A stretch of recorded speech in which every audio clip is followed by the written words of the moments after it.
So Tom Brady has come and gone, but the big news in Foxboro just keeps rolling with Stephon Gilmore getting traded to Carolina on Wednesday for a 2023 sixth-round pick. This came hours after it was reported that Stephon Gilmore would be released after a long-standing contract dispute with the team.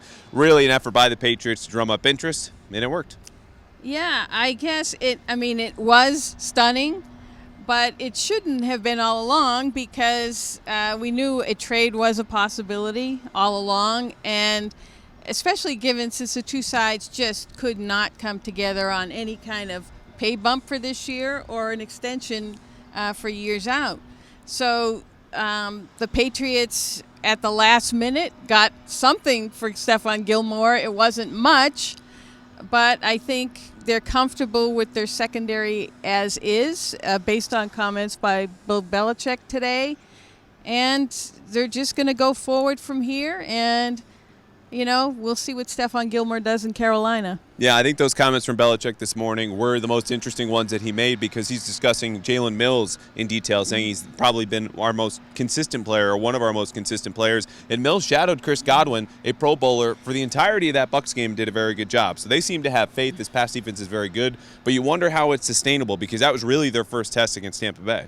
Yeah, I agree. They were very, very good Sunday night and basically, containing all of Tom Brady's weapons. Mm-hmm.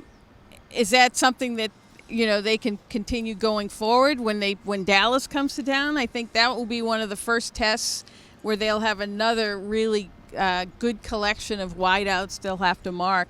So we'll see going forward.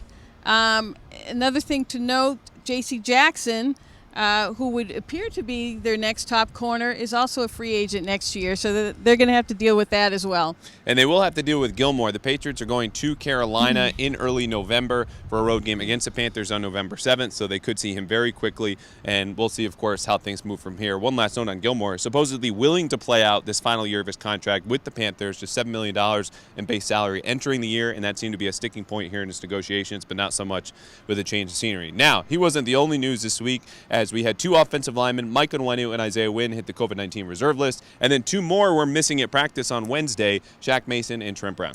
Yeah, I mean, the offensive line was a mess as it was with everyone healthy. I mean, they had serious protection issues. I mean, Trent Brown wasn't healthy, but the right side, the left side against Tampa Bay, it just wasn't good. And now to learn that, half the line has COVID and might not play in the game, that isn't going to help things very much for the Patriots. It'll be interesting to see how they plug those holes if needed.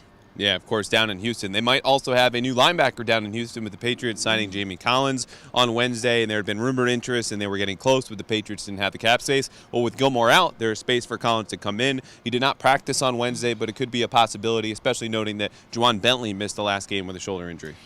Yeah, I think the Patriots sort of needed to shore up that area, based on injuries and based on, Dante Hightower has not looked like himself. Even Kyle Van Noy hasn't quite been at the level that you would hope or expect. Jamie Collins, he's 31. I think the Lions were getting younger. He had a pretty good year last year with the Lions, and he knows the system. You can just bring him here, have him plug and play, and hopefully beef up the linebacking core. So lots to look for. The Patriots headed down to Houston where they will be favored, but it should be a tenuous game at 1-3. The Texans also 1-3. Both teams need a win, and the Patriots really just need to get healthy and everyone on the field. So we'll see what happens on Sunday. It's already been a week here in Foxboro. For Karen, I'm Andrew for the Boston Herald.